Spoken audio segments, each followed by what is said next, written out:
Ating pagdiriwang ay nananalig sa mga pangako ng Diyos.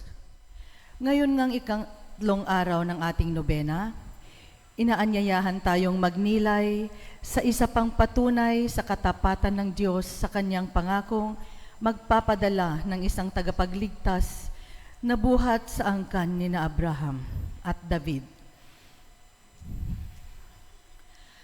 Ang pagtutuunan natin ngayon ay si Jesus bilang siyang supling ni David na maghahatid ng kaligtasan sa bayan ng Diyos at siyang magiging Emmanuel, Diyos sa ating piling. Inulit ng Diyos ang kanyang pangako sa panahon ng mahigpit na pagsubok, nang malimot na ng bayang Israel ang mga pangako niya kina Abraham at David. Ngunit ang Panginoon ay di nakakalimot ni sumisira sa kanyang mga pangako. Ngayon, sa pamamagitan ng propetang si Jeremias, inuulit niya ang pangakong pagpapadala ng isang tagapagligtas na buhat sa angkan ni David. At sa Ebanghelyo, ipinahahayag niya kay Jose na inapo ng dakilang hari ang pagtupad dito. Ang katapatan ng Diyos ay dapat na magsilbing pampalakas loob sa ating lahat, lalo na sa mga panahon ng krisis at pag-aalinlangan. Dapat din itong maging paalala sa ating makipagtulungan sa kanyang plano, gaya ng ginawa ni Jose. Tumayo na po ang lahat at ating umpisahan ang ating banal na pagdiriwang.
Sa ngalan ng Ama at ng Anak at ng Espiritu Santo. Amen. Sumainyo ang Panginoon. At sumaiyo rin.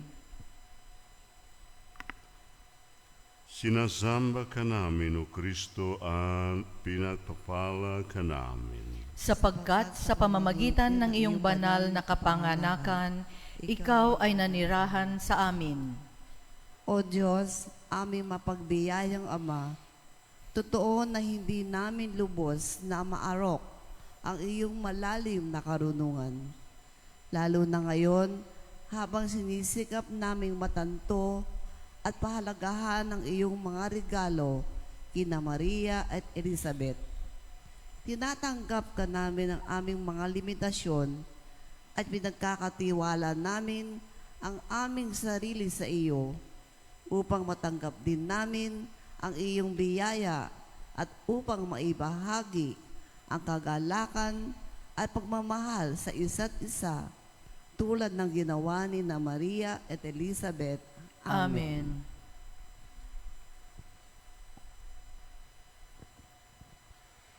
Magandang umaga po sa ating lahat. Magandang umaga po, Father. Sa banal na pagdiriwang ito, manalangin tayo para sa kaarawan ni Susan Dayaw.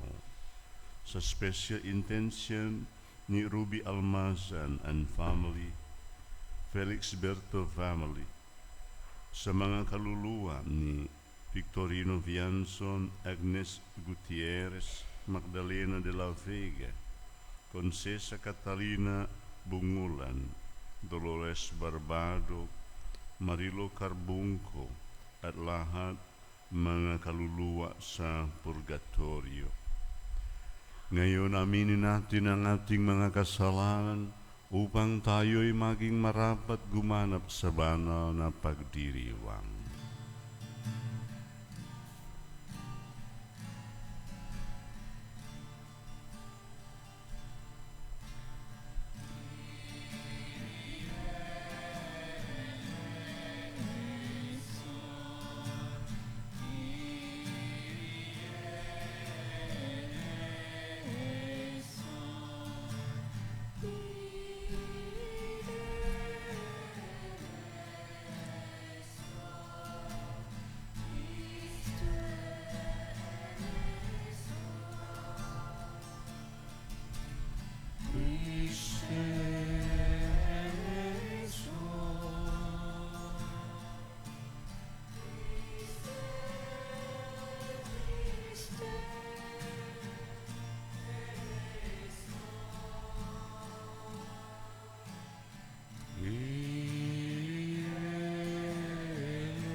Kaawaan tayo ng makapangyarihang Diyos, patawarin tayo sa ating mga kasalanan at patnubayan tayo sa buhay na walang hanggan. Amen.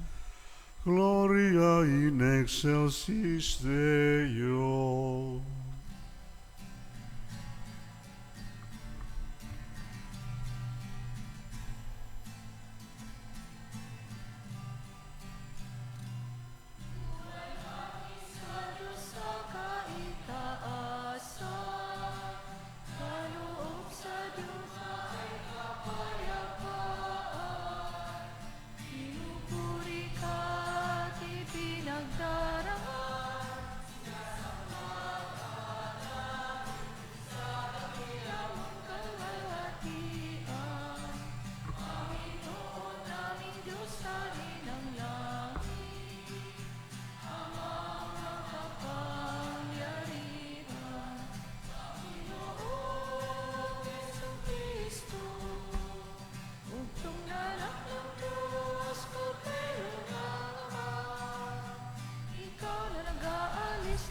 Kasalanan ng sanlibutan, tanggapin mo ang aming kahilingan.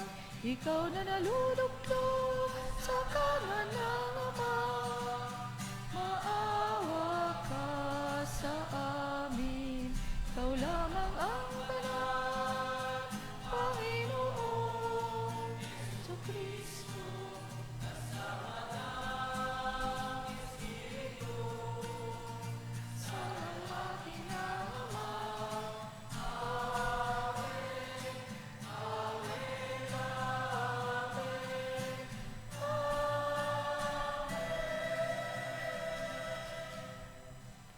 Manalangin tayo. Ama naming makapangyarihan, kaming naghihirap sa mga lumang pasanin dahil sa pagkakasalang sa aming umalipin, ay palayain mo pagkundangan sa bagong pagsilang sa dulot ng iyong anak na aming hinihintay, sapagkat siya ang namagitan kasama ng Espiritu Santo magpasawalang hanggan. Amen. Maganda ang pagpapahayag ng pag-asa ng propetang si Jeremias para sa mga nagdadalamhating bayan ni Huda. Isang banal na inapo ni Haring David, ang Mesiyas, ay maghahatid sa kanila sa kapayapaan, pagkakaisa at katarungan. Pagbasa mula sa aklat ni Propeta Jeremias. Nalalapit na ang araw, sabi ng Panginoon, na pasisibulin ko mula sa lahi ni David ang isang sangang matuwid, isang hari ng buong karunungang maghahari. Paiiralin niya sa buong lupain ang batas at katarungan. Magiging matiwasay ang Huda sa panahon ng kanyang pamamahala, at ang Israel ay mapayapang mamumuhay. Ito ang pangalang itatawag sa kanya: ang Panginoon ay matuwid. Sinasabi ng Panginoon, darating nga ang panahon na ang mga tao'y di na manunumpa ng ganito. Nariya't buhay ang Panginoon, nagpalaya sa Israel mula sa Ehipto. Sa halip, sasabihin nila, saksi ko ang Panginoon na nagpalaya sa mga Israelita mula sa lupain, sa hilaga at sa lahat ng lupaing pinagtapunan ko sa kanila. Babalik sila sa sariling lupa at doon muling mamumuhay. Ang salita ng Diyos. Salamat sa Diyos. Mabubuhay siyang marangal at sasagana kailanman. Mabubuhay siyang marangal at sasagana kailanman. Turuan mo yaong haring humatol ng katuwiran. Sa taglay mong katarungan, O Diyos, siya'y bahaginan, upang siya'y maging tapat, mamahala sa iyong bayan, at pati sa may hirap, maging tapat siyang tunay. Mabubuhay siyang marangal at sasagana kailanman. Kanya namang ililigtas ang sinumang tumatawag, lalo yaong nalimot ng mga taong mahihirap. Sa ganitong mga tao, siya lubhang nahahabag. Sa kanila tumutulong upang sila ay maligtas. Mabubuhay siyang marangal at sasagana kailanman. Ang poong Diyos ng Israel, purihin ng taong madla. Ang kahangahangang bagay, tanging siya ang may gawa. Ang dakilang ngalan niya ay purihin kailanman, at siya ay dakilain nitong buong sanlibutan. Mabubuhay siyang marangal at sasagana kailanman. Magsitayo po ang lahat.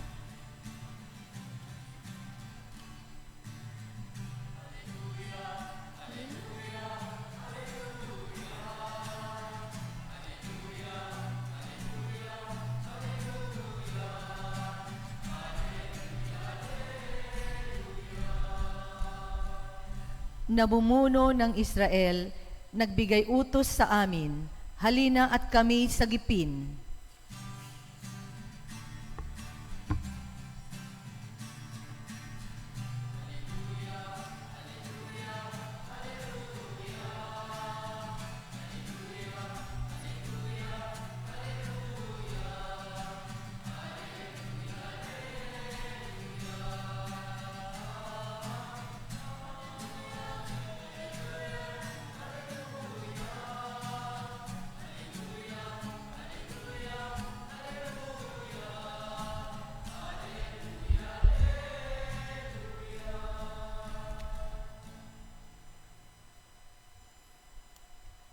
Sumainyo ang Panginoon. at sumaiyo rin.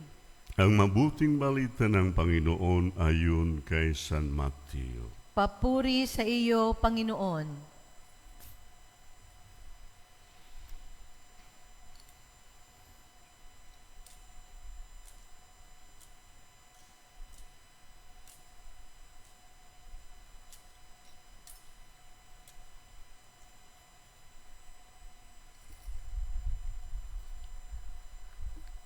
Ganito ang pagkapanganak kay Hesu Kristo.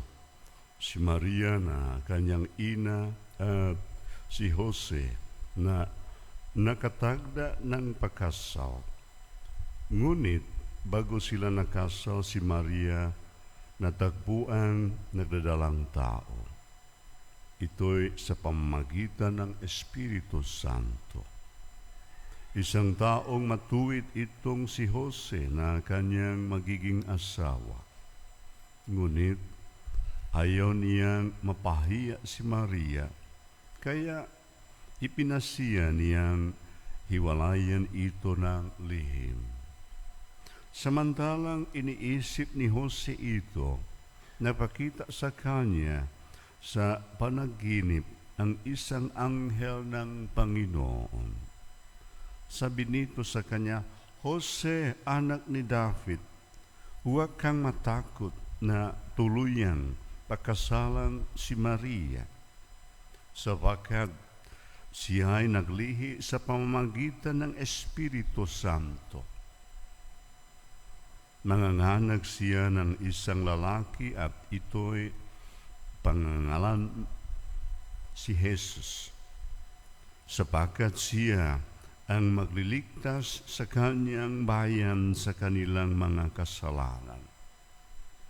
Nangyari ang lahat ng ito upang matupad ang sinabi ng Panginoon sa pamamagitan ng propeta. Maglilihi ang isang dalaga at manganganak ng isang lalaki at tatawagin itong Emmanuel. Ang kahulugay, kasama natin ang Diyos. Nang magising si Jose, sinunod niya ang utos ng anghel ng Panginoon.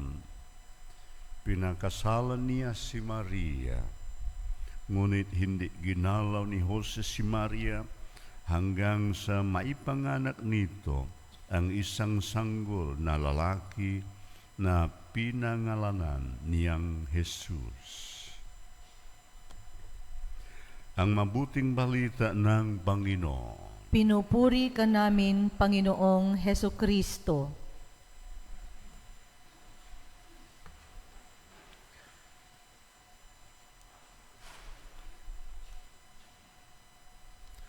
Huwag matakot, kasama natin ang Panginoon.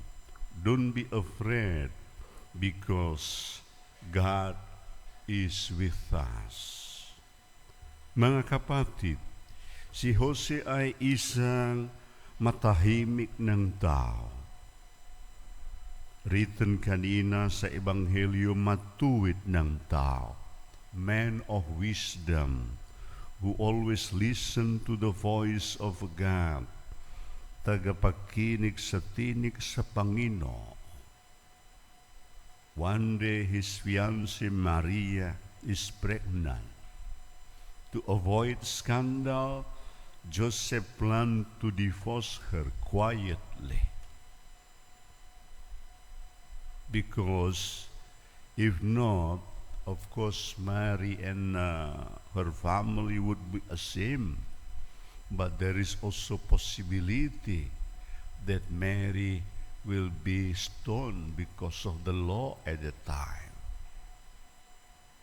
So Joseph plans to divorce her quietly. Still, that is the best according to Joseph, but not according to God. God sent his angel, clarify the thing, and then bring divine plan, presenting the divine plan to Joseph. At Jose nakinig, sumunod ang plano sa Panginoon.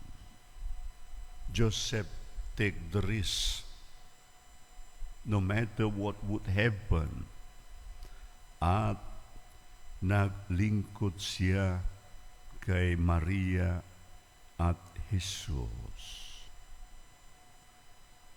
This is just one example how Joseph, with the description that I presented, listened to the voice of God to serve Mary and Jesus. I think we can also recall in other occasions when this crazy king Herodes ordered to kill all babies under 2 years old.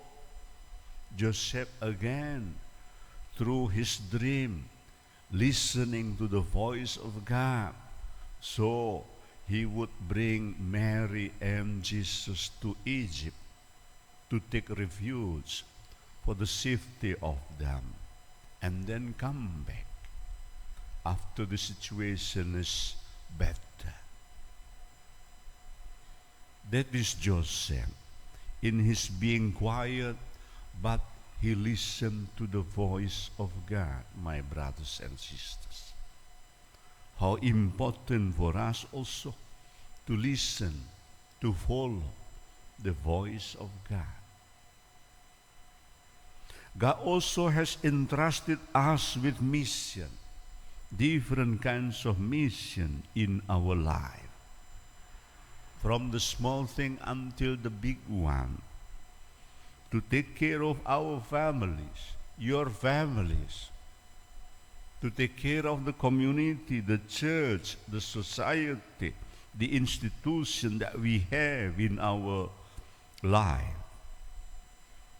God entrusted us with mission, with tasks, according to our capacity, according to our abilities. But He also gave us the necessary gifts of faith, the gift of baptism. God would tell us also the same message, like He said, He mentioned to Joseph, don't be afraid, because God is with us. Huwag matakot, kay kasama natin ang Diyos. My brothers and sisters, let us accept the responsibilities, tasking given by God to us, no matter whatever we have in the mission, tasking given by God, and let us carry on even until our cross in our life. May the good Lord bless all of us so that we can follow the example of Joseph, who, in my reflection, Joseph already believed what is written in the Gospel according to John chapter 14, verse 6. I am the way, the truth, and life. Parang may pananampalataya si Jose ni Jesus bilang daan, bilang katotohanan, at bilang buhay. May the good Lord always guide us. Amen. Amen. Magsitayo po ang lahat.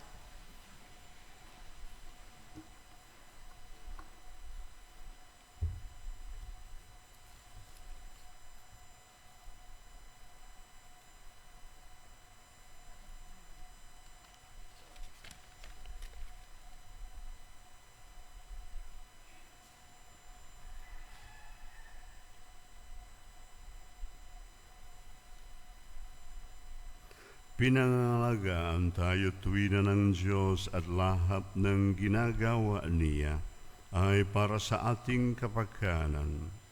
Sa ikatlong araw ng ating nobena, Ihabirin natin ang ating sarili at ang buong sangkatauhan sa kanyang dakilang pagmamahal.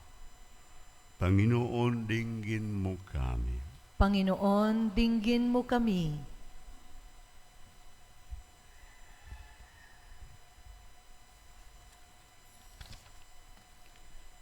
Para sa lahat ng Kristiyano, habang naghahanda tayong magdiwang sa kapanganakan ni Jesus, mapagtuunan nawa natin ang anumang nagbubuklod at hindi ang naghahati-hati sa atin.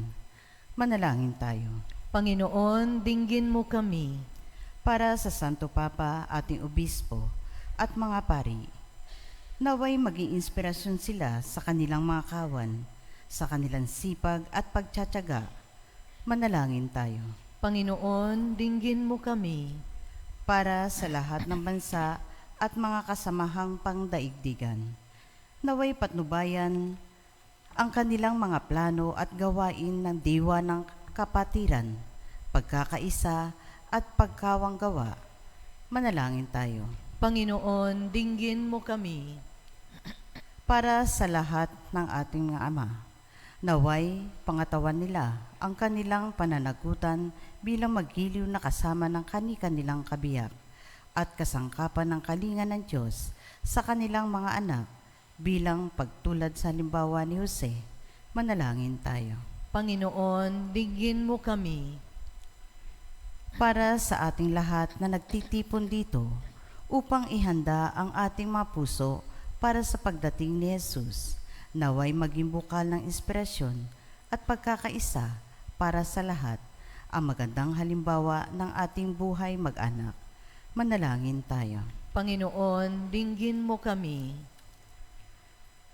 Para sa ating lahat ngayong taon ng Hubileo, palakasin nawa nito ang ating pananampalataya at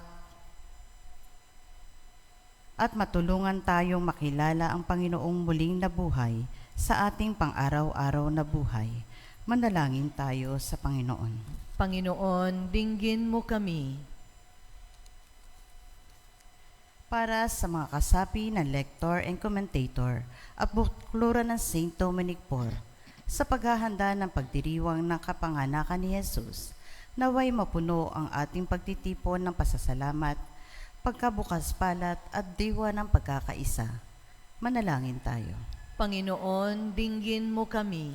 Para sa lahat ng kanilang pamilya, nawa ang diwa ng Adbyento ay mapagtibay ng kanilang pagkakaisa at mapalalim ang pag-unawa sa tunay na kahulugan ng Pasko.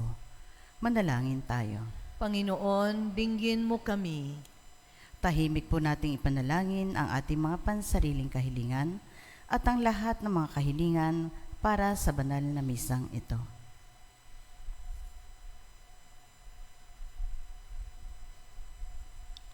Manalangin tayo. Panginoon, dinggin mo kami. Panginoong Diyos at Ama ng lahat, ipagkaloob mo ang iyong pagpapala sa lahat ng iyong nilikhang kalarawan mo. Aliwin ang mga nahahapis, bigyan mo ng pag-asa ang mga nag-agaw buhay, at lahat ay pagkalooban mo ng kapayapaan at biyaya sa ngalan ni Jesus na aming Panginoon. Amen.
Magsitayo po ang lahat.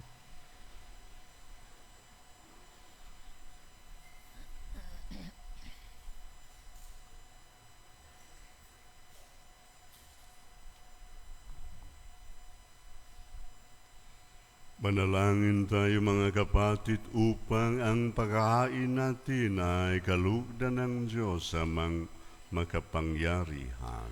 Tanggapin nawa ng Panginoon itong paghahain sa iyong mga kamay, sa kapurihan niya at karangalan, sa ating kapakinabangan at sa buong sambayanan niyang banal. Ama naming lumikha, ang pagdiriwang namin nitong paghahain sa iyo ay mapagindapat nawang kami pangibabawan ng ngalan mo upang kami maging marapat makasalo sa buhay na walang maliw ng anak mong naging abang tao upang kami pagalingin sapagkat siya ang namamagitan kasama ng Espiritu Santo magpasawalang hanggan. Amen.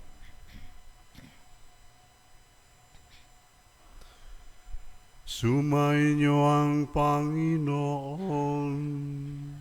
At sumaiyo rin. Itaas sa Diyos ang inyong puso at diwa. Itinaas namin sa Panginoon. Pasalamatan natin ang Panginoon na ating Diyos. Marapat na siya ay pasalamatan. Ama naming makapangyarihan, tunay ngang marapat na ikaw ay aming pasalamatan sa pamamagitan ni Hesu Kristo na aming Panginoon. Ang pagsusugo mo sa Kanya ay ipinahayag ng lahat ng mga propeta.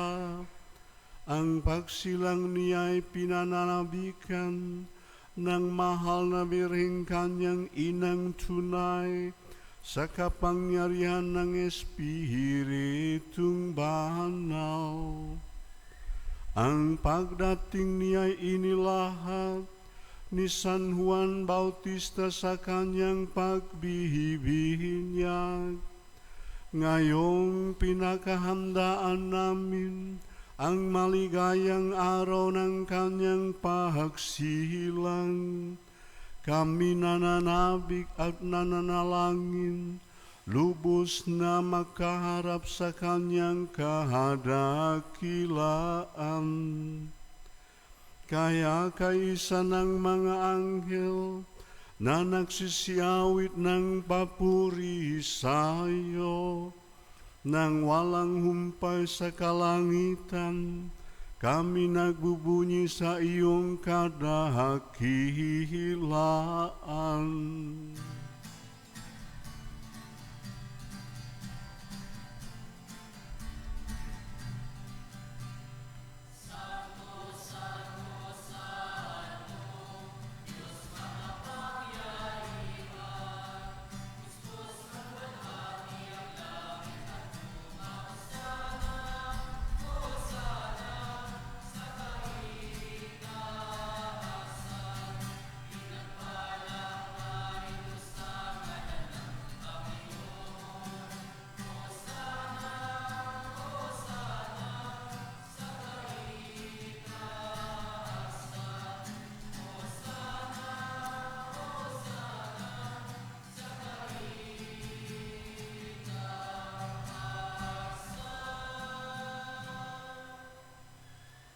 Ama naming banal, ikaw ang bukal ng tanang kabanalan, kaya't sa pamamagitan ng iyong Espiritu, gawin mong banal ang kaloob na ito, upang para sa amin maging katawan at dugo ng aming Panginoong Hesu Kristo.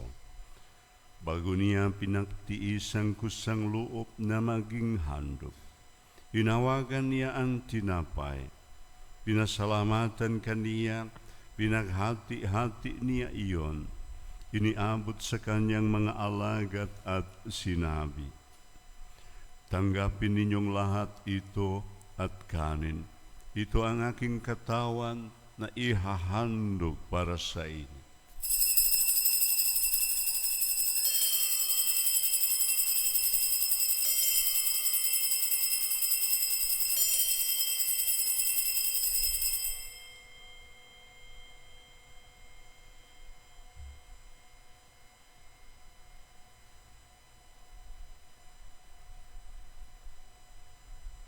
Gayon din naman, noong matapos ang hapunan, hinawagan niya ang kalis, muli kaniyang pinasalamatan.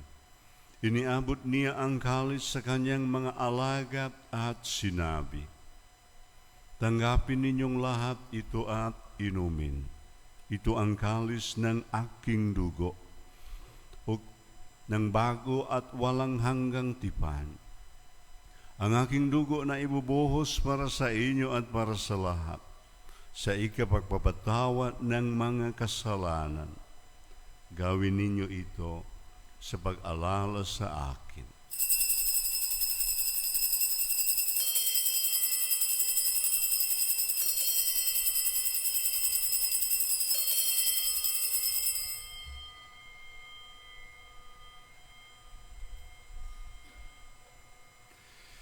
Ipagpunyi natin ang misteryo ng pananampalataya.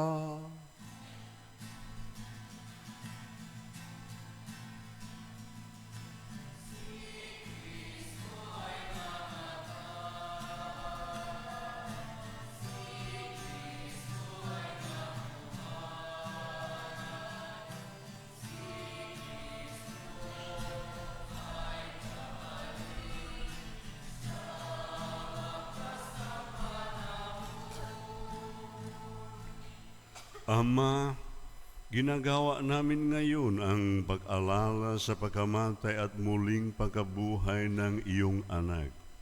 Kaya iniaalay namin sa iyo ang tinapay na nagbibigay buhay at ang kalis na nakakaloob ng kaligtasan. Kami nagpapasalamat dahil kami iyong minarapat na tumayo sa harap mo para maglingkod sa iyo.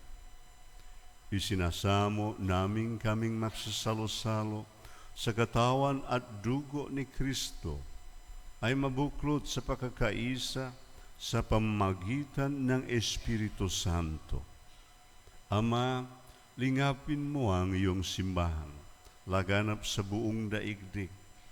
Puspusin mo kami sa pag-ibig, kaisa ni Francisco na aming Santo Papa, at ni Roberto na aming obispo at ng tanang kaparian.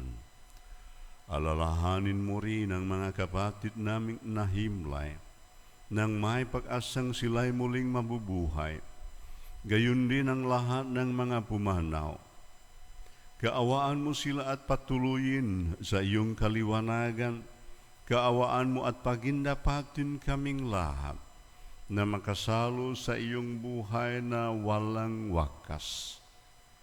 Kaisa ng mahal na Birheng Maria na Ina ng Diyos, kaisa ng mga apostol at ng lahat ng mga banal na namuhay dito sa daigdig ng kalugot-lugot sa iyo, maipagdiwang nawa namin ang pagpupuri sa ikararangal mo sa pamamagitan ng iyong anak na aming Panginoong Hesu Kristo.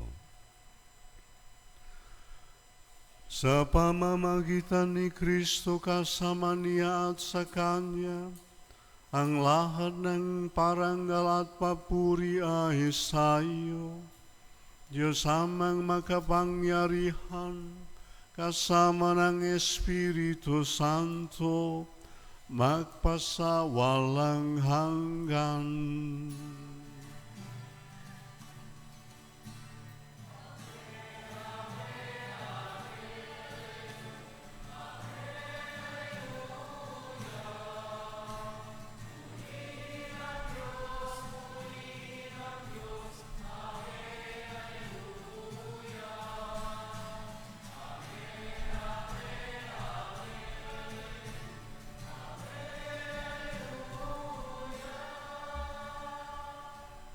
Magsitayo po ang lahat.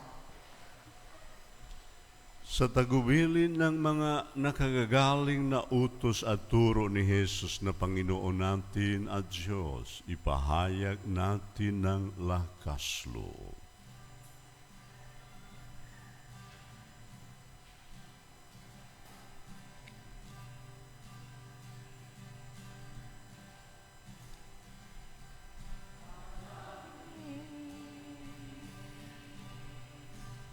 Sumasalangit ka, sambahin ang ngalan mo, mapasa amin ang kaharian mo, sundin ang loob mo dito sa lupa para nang sa langit. Bigyan mo kami ngayon ng aming kakanin. Sa bawat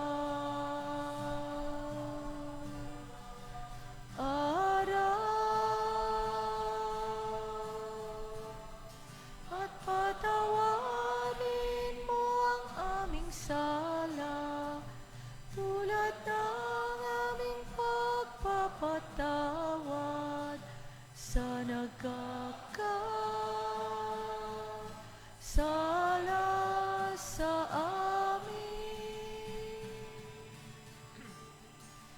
At huwag mo kami ipahintulot sa tukso, at iadya mo kami sa lahat ng masama.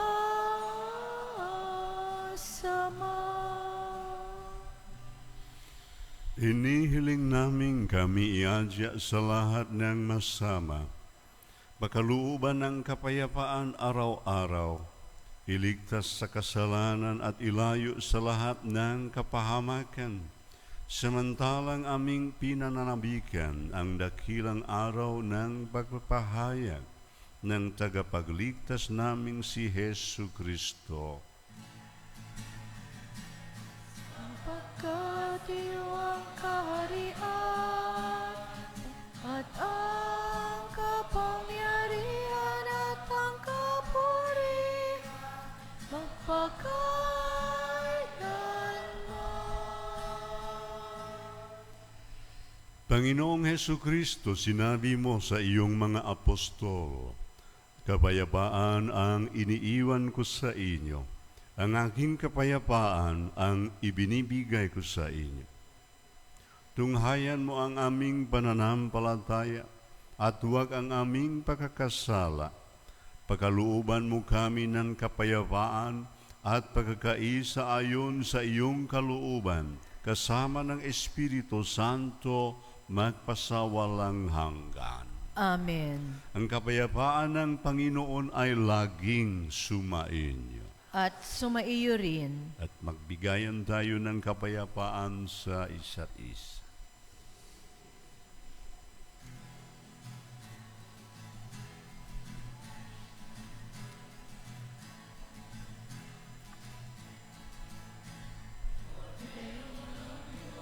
Na nag-aalis ng mga kasalanan ng sanlibutan, maawa ka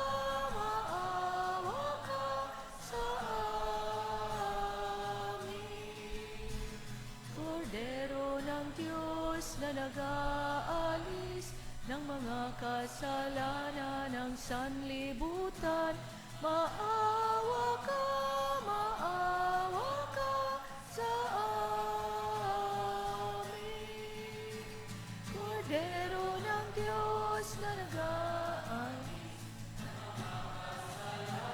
ng sanlibutan, ipagkaloob mo sa amin ang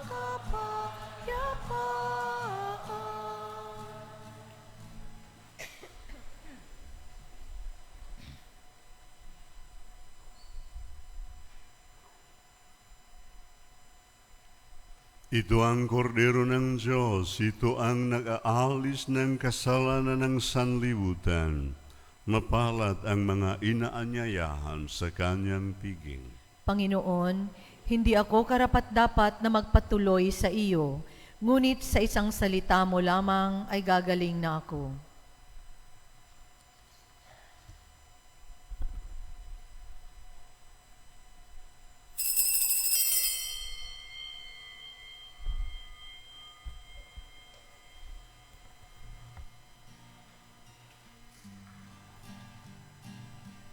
Espiritual na pakikinabang.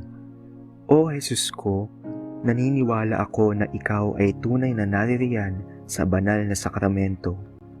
Minamahal kita ng higit sa lahat at ninanais ko na ikaw ay tanggapin sa aking kaluluwa. Bagamat sa sandaling ito ay hindi kita matatanggap sa paraang sakramental, pumarito ka man lamang sa aking puso sa paraang espiritual. Tinatanggap kita na ikaw na naririto at buong puso akong nakikipag-isa sa iyo. Huwag mong pahintulutang ako'y mapahiwalay sa iyo. Amen.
Magsitayo po ang lahat.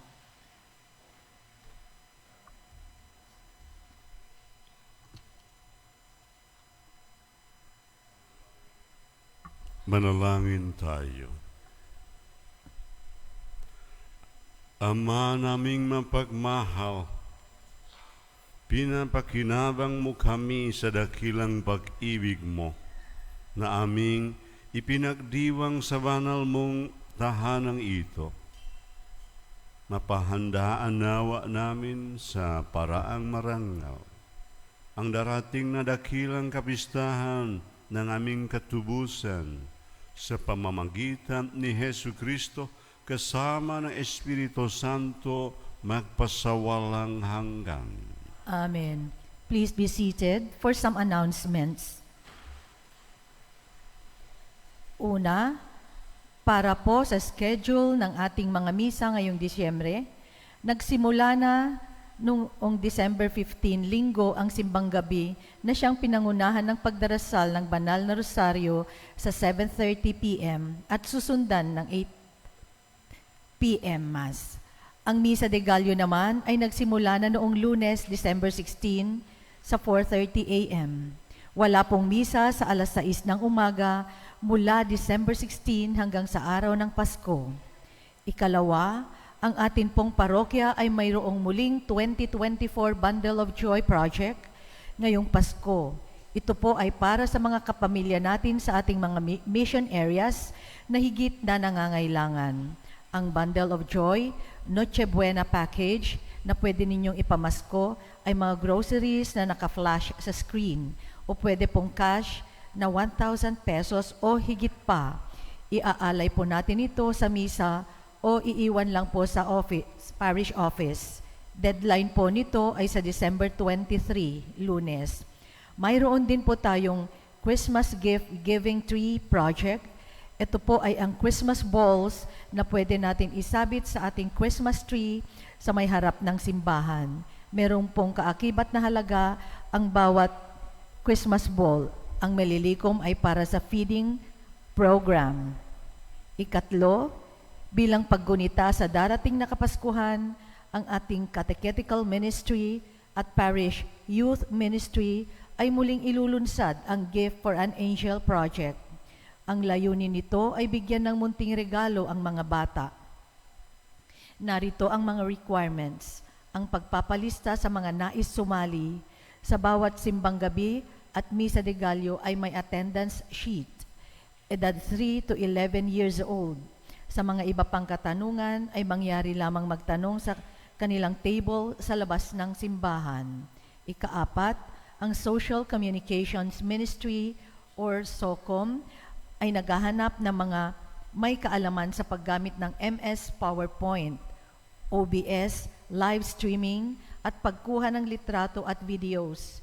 Ito rin po ay bukas sa lahat ng nais matuto ng basics ng paggamit ng mga nabanggit. Sa mga interesadong sumali ay mangyari lamang na i-contact si Ate Hannah Buizon sa numerong 0918-857-7811 o di kaya ay bumisita sa kanilang booth sa labas ng simbahan pagkatapos ng misa ngayong umaga.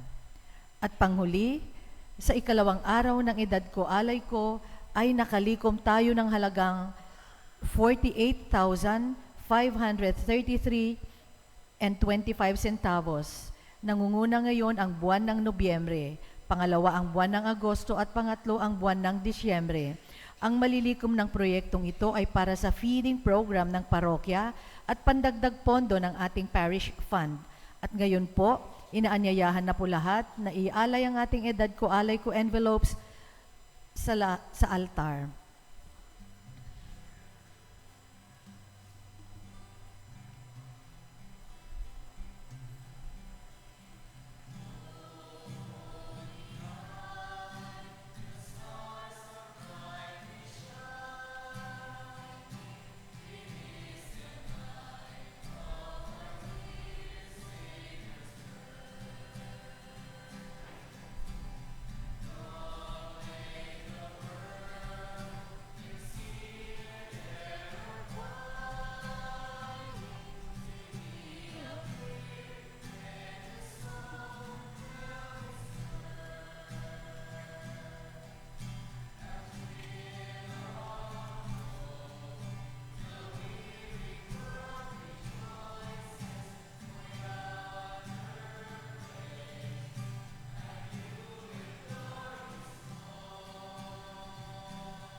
Maraming salamat po. Magsitayo na po ang lahat.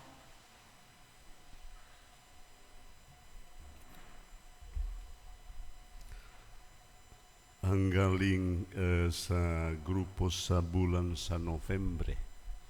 Baka ang iba pa. Anyway, mga kapatid, we still have 6 days to go. Kaya pa natin. Yeah. Kanina, whenever I listen to that song, O Holy Night, natentaran ako. Yeah. I'm tempted also to sing. Baka bukas I will sing. Okay? Mga kapatid, mag-aaral tayo galing sa halimbawa ni San Jose. Always listen to the voice of God. Sometimes even we have to put aside our own plan, our own mind. The voice of God is always better to follow. Amen. Amen. Sumainyo ang Panginoon. At sumaiyo rin. Magsiyuko tayo habang iginagawat ang pagpabasbas. Basbasan at pagpalain nawa ang lahat ng mga asawa at amang naririto ngayon. Maging buka nawa sila ng lakas at pagkakaisa para sa buong mga anak. Amen. Maging matatag nawa kayong lahat sa pag-asa sa dakilang habang ng may kapal. Amen. Naway tanglawan ng kanyang liwanag ang inyong buhay. Amen. Magpalain kayo ng makapangyarihang Diyos, Ama, Anak at Espiritu Santo. Amen. Humayo kayo upang mahalin at palingkuran ang Panginoon tulad ng ginawa ni San Jose. Salamat sa Diyos.